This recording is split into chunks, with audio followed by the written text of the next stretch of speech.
Allot करानी है। तो मैंने बड़ी सिंपली कहा, भाई यार जानता हूँ और ये जमीन अलॉट हो जाएगी, तुम्हें मेरे साथ चलना पड़ेगा। कहाँ चलना पड़ेगा? गुरुजी के पास। उन्होंने सोचा गुरुजी किसी को जानते होंगे, बता देंगे, जमीन अलॉट हो जाएगी। गुरुओं के तो बड़े चेले होते हैं गवर्नमेंट में। तो मैं ले गया, गुरुजी ने पूरी बात भी नहीं सुनी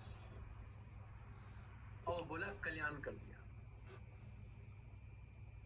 अच्छा, जब गुरुजी ने बोला कल्याण कर दिया तो उन्हें लगा कि पता नहीं क्या कल्याण कर दिया, हम तो मंदिर अलॉट कराने आए थे, ये कल्याण कर रहे हैं। तो मैंने उनसे कहा कि मैंने कहा भाइयों, मैं खुश हो गया, मैंने कहा आ जाओ बाहर, ज्यादा कुछ बोलो मत। तो वो 8-10 लोग गए थे, बाहर आ गए, थोड़े अपसेट भी थे, इतनी मेहनत भी की। लेकिन हरियाणा गवर्नमेंट ने उस जमाने में आपको कोई आसानी से जमीन दे दे, लेकिन एग्जैक्टली फ्यू वीक्स लेटर उनके पास एक लेटर आ गया कि ये जमीन आपको अलॉट की गई सनातन धर्म मंदिर बनाने के लिए। जिस दिन अलॉट हो गई, उस दिन शाम को मेरे पास महाराज का फोन आया, मैसेज आया सिंगला अंकल के थ्रू। अंकल ने मुझे कहा कि कमांडर, गुरुजी ने बोला है कि तुम्हें वहां जाने की कोई जरूरत नहीं है। जो सनातन धर्म मंदिर बनेगा वहां तुम्हें जाने की जरूरत नहीं है, तुम्हें यहीं आना है। मेरे लिए मैसेज बड़ा क्लियर है, मेरा मंदिर महाराज के चरणों में है, मैं कहीं और नहीं जा सकता हूं। शब्द सुना करते थे और ये शब्द मुझे उस दिन मैसेज मिल गया कि तकिया भरोसा तेरे चरना का, बाकी सभी ढाइया ढेरियां। मेरी जो ढेरी है ना वो महाराज के चरण है, उनकी संगत की जो ढेरी है ना वो महाराज के चरण है।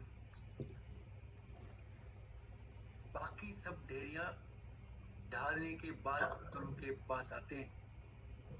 तो मुझे उन्होंने दूसरी डेयरी क्रिएट नहीं करने दी कि कहीं ऐसा ना हो मैं ये सोचूं कि ये मंदिर महाराज की ब्लेसिंग से बना है तो इसलिए मुझे वहां पे जाना चाहिए। तो जब मुझे इन लोगों ने कहा कि आप इसमें जुड़ना चाहोगे, मैंने हाथ जोड़े, मैंने कहा जी मैं माफी चाहता हूँ, मेरा मंदिर, मेरा दरबार तो वही है गुरु के पास। गुरु से जुड़ने के बाद में भटकना बंद हो जाना चाहिए, और अगर नहीं भटकना बंद हुआ तो फिर जुड़े नहीं, दोनों काम साथ साथ नहीं हो सकते। गुरु से आप जुड़ भी गए और आप अलग अलग डेयरियों बना के उनमें भटकते भी रहे, ये दोनों नहीं हो सकते। तो मैसेज बड़ा क्लियर था।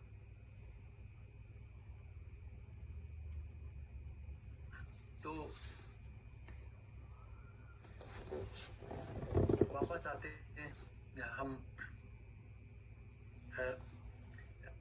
अरुण बेटा, आप मुझे बताते भी रहोगे मैं कहाँ पे था, मैं मिस अगर कर जाऊं, क्योंकि महाराज का जो सत्संग है ना वो इतना एलेबोरेट है, उसमें कहाँ से छोड़ के कहाँ चले जाओ।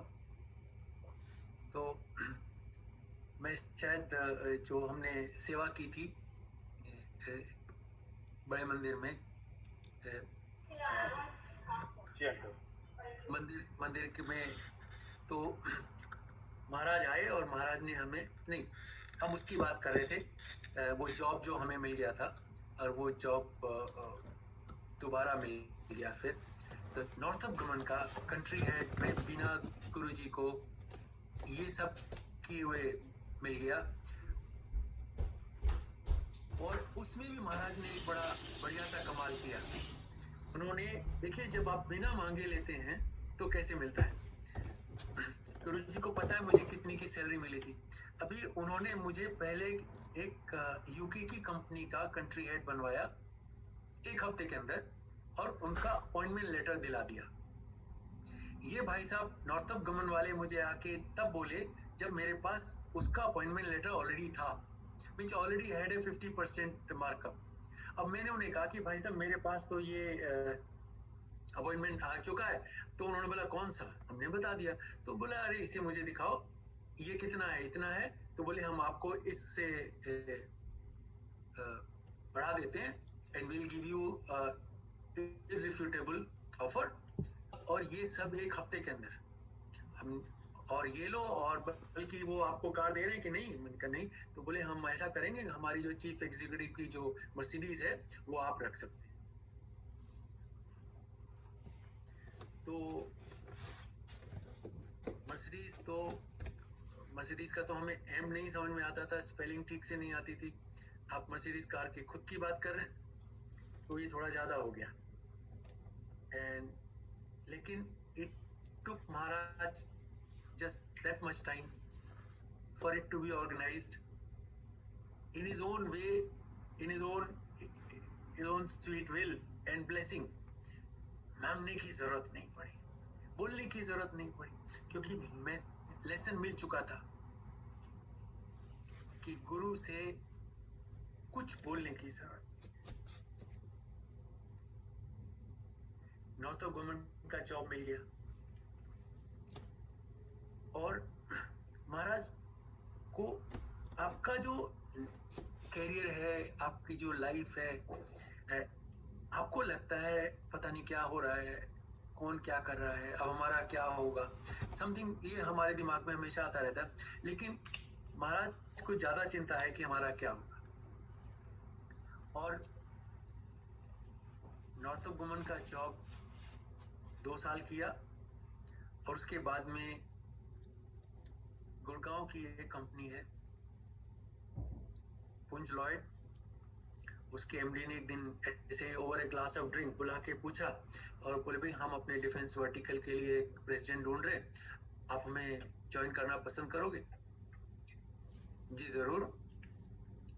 एंड अनदर रेस, और by 2014 I was done with my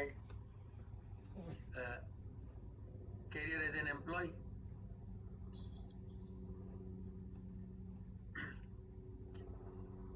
Then I was home. जो मुझे 10 साल की नौकरी करते मिलता, 12 की करके मिलता, वो गुरुजी मुझे 4-5 साल में दे चुके।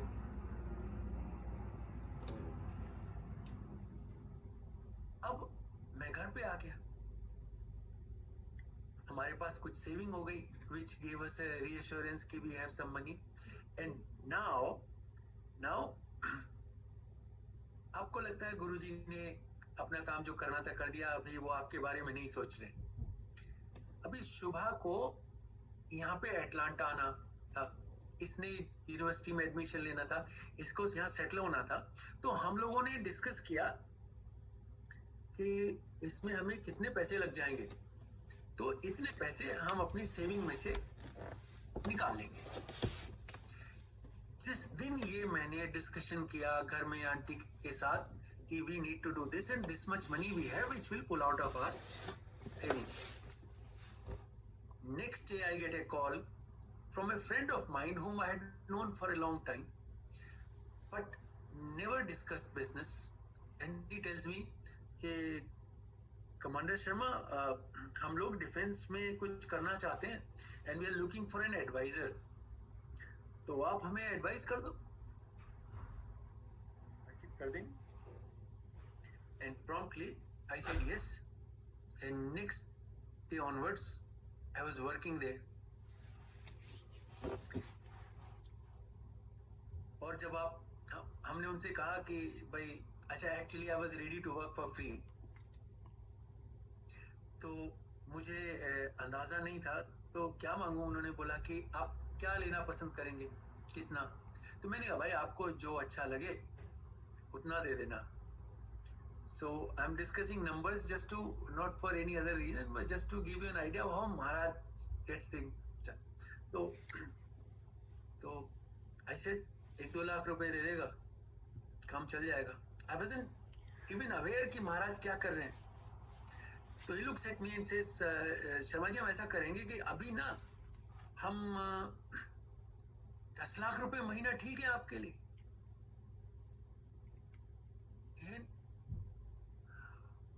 I had just nothing to say.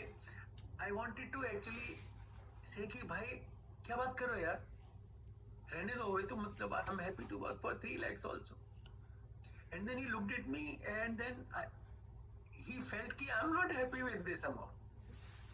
फिर कहता है काम करते हैं, 1 लाख कैश में अलग से दे देंगे, आपका खर्चा पानी, इसका ड्राइवर का, पेट्रोल का निकलता है। ऐसा हाँ जी बिल्कुल ठीक है, before he goes any further I folded hands, I said yes please. And then I realise why he didn't, ऐसा नहीं था कि गुरुजी मुझे इतना पैसा दिलाना चाहते थे, गुरुजी मुझे एक फिक्स्ड टाइम के अंदर उतना पैसा देना चाहते थे जो मुझे शुभा को यहाँ सेटल करने के लिए चाहिए था। क्योंकि जैसे ही शुभा यहाँ पे सेटल हुई, he calls me and he says कि शर्मा जी हमने सोचा है कि हम डिफेंस का थोड़ा बाद में देखेंगे, तो अभी हम इस प्लान को शेल्व कर रहे हैं। And I was out with the amount of money I needed.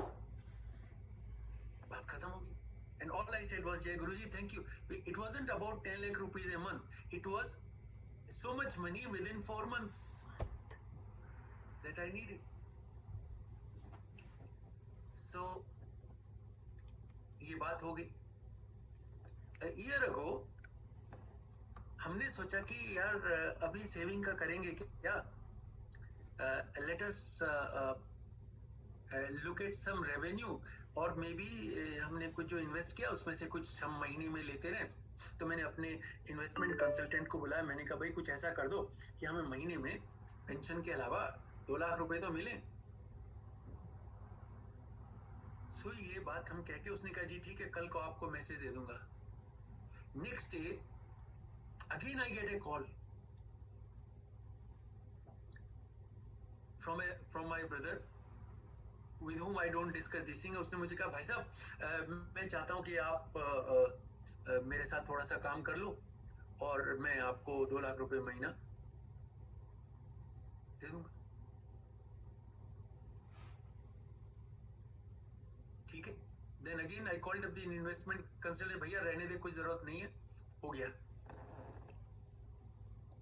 ये सब मैं आपको इसलिए बता रहा हूँ कि आपके मुंह से आप बात बाद में निकलती है, गुरुजी को पहले समझ में आती है। आपके दिमाग में ख्याल बाद में आता है, गुरुजी को पहले समझ में आता है। गुरुजी आपकी वो माँ है जो छोटे बच्चे के रोने के तरीके से समझ जाती है कि इसको भूख लगी है कि पेट में दर्द है। कुछ बोलने की जरूरत नहीं।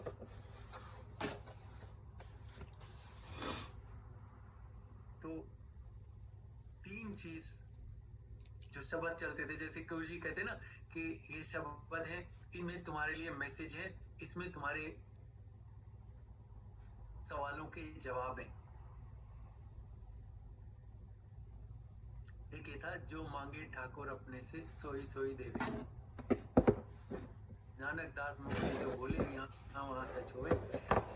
संगत को तो गुस्सा भी नहीं करना चाहिए, बुरा कहने की बात तो बहुत दूर की है।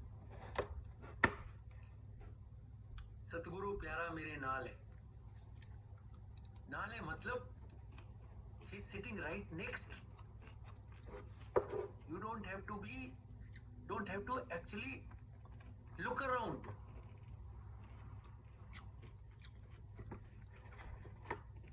और तीसरा है, एक तकिया भरोसा तेरे चरना का, बाकी सबे ढाया ढेरिया।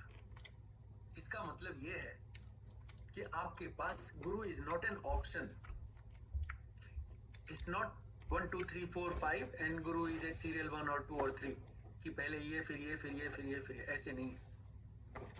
बिकॉज इफ ही नोज कि अगर मैंने इसका कुछ नहीं किया तो इसका कुछ नहीं होना, क्योंकि किसी और के दरवाजे पे जाएगा नहीं।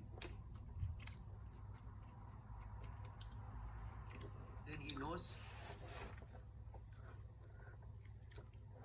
कि ओनली गुरु का भरोसा है, किसी और का नहीं है।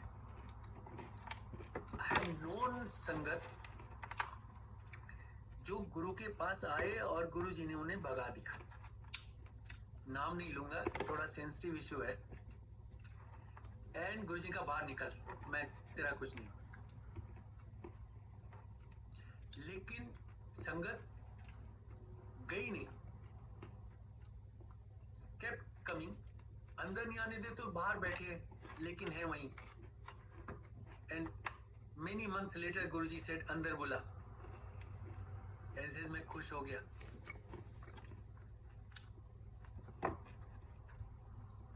सो कभी कभी गुरुजी टेस्ट भी कर लेंगे कि देखें कि ये सरेंडर जेन्युइन है या ये जवानी जमा खर्च है। वंस ही नोस कि ये मेरे दरवाजे से कहीं नहीं जाएगा, ये यहीं रहेगा और मैं कुछ नहीं करूंगा, इसका कुछ नहीं होगा, क्योंकि ये और कहीं जाके मांगने वाला नहीं। There is no other alternative. गुरु की संगत के लिए गुरु ही सब कुछ है। हर एक रिश्ता गुरु से शुरू होकर गुरु पे खत्म होता है। जब आपके साथ कोई नहीं होगा ना, गुरु तो तब भी होगा। ऐसी जिंदगी जिसमें तकलीफ हो, परेशानी हो, पर गुरु भी हो, वो उस जिंदगी से बहुत बढ़िया है जिसमें कोई तकलीफ ना हो, कोई परेशानी ना हो, पर गुरु ना हो। So true. हमें गुरु पहले चाहिए, बाकी सारी चीजें बाद में है, because then it is his problem, not yours.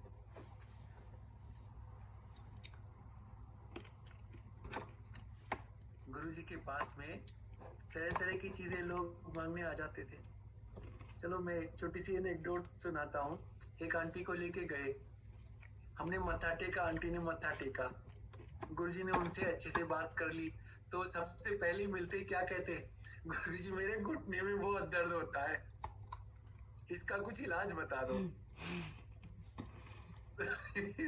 You can not believe the response.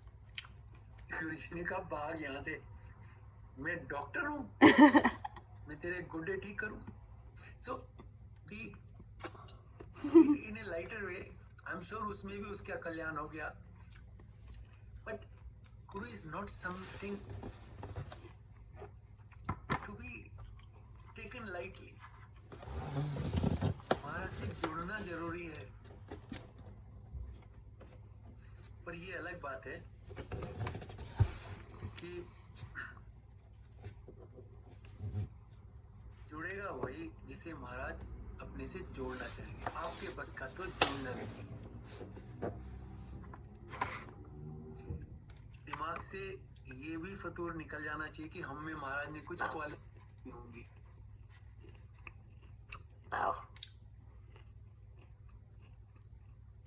तो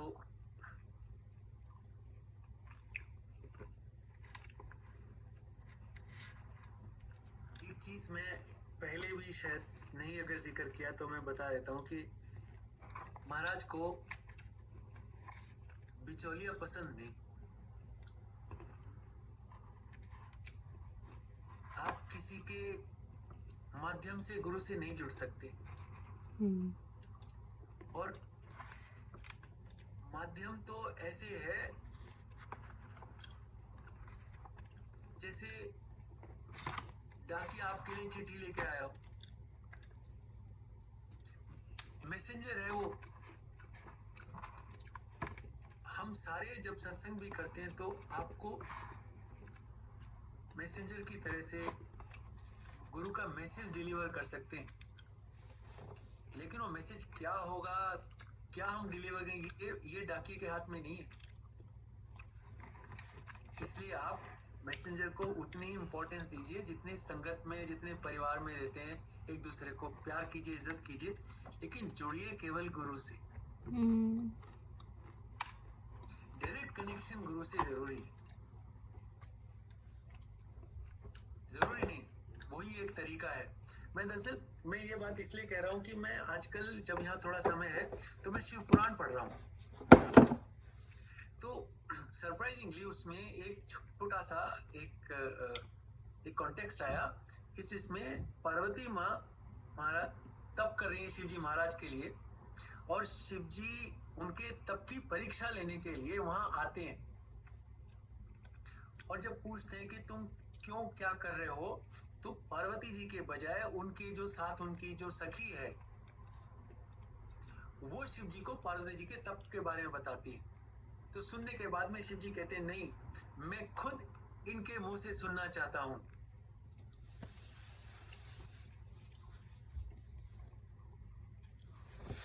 तो पार्वती माँ ने खुद उन्हें सुनाया वो क्यों तप कर रही है, एंड देन उन्होंने जो कहना सुनना था। इसका मतलब ये हो गया कि शिव जी को बिचौलिए तब भी पसंद नहीं थे।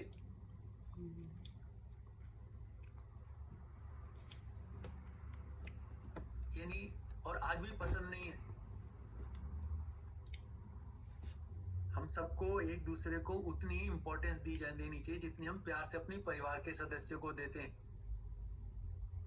थोड़े सीनियर हैं तो ठीक है जी, बुजुर्ग हैं तो ठीक है, लेकिन जुड़ना केवल गुरु से है। ये शिव जी का कॉन्टेक्स्ट है।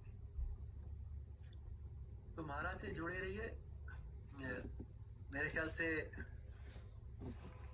अच्छा इस पे हम आज का यहाँ पे मेरा अपना 1 घंटा हो गया, लेकिन अब मैं चाहूंगा कि अगर आप में से कोई सत्संग करना चाहे, अपने शेयर करना चाहे, या किसी तरह का कुछ सवाल भी हो, तो जिस लायक महाराज ने बनाया है उस हिसाब से डिस्कस कर सकते हैं, जवाब दे सकते हैं और सत्संग सुन सकते हैं। तो शांति जी अंकल, जय करी जी अंकल। आज के लिए काफी है ना अंकल? बहुत अच्छा है, थैंक यू सो मच, बहुत ही अच्छा लगा। इतने आपने सरलता से इतनी अच्छी अच्छी गौण बातें गुरु जी की बताई हैं। वी आर वेरी लकी, गुरु जी ने आपको माध्यम बनाया और भेजा यहाँ। बहुत बहुत धन्यवाद अंकल। आवर प्रिविलेज अंकल, बहुत अच्छा लगा सुन के। धन्यवाद गुरु जी का। हम लोग हम तो आप परिवार के सदस्य हैं, राइट। अब अगली बार आप फिर आंटी आपकी तबीयत ठीक है ना? पिछली बार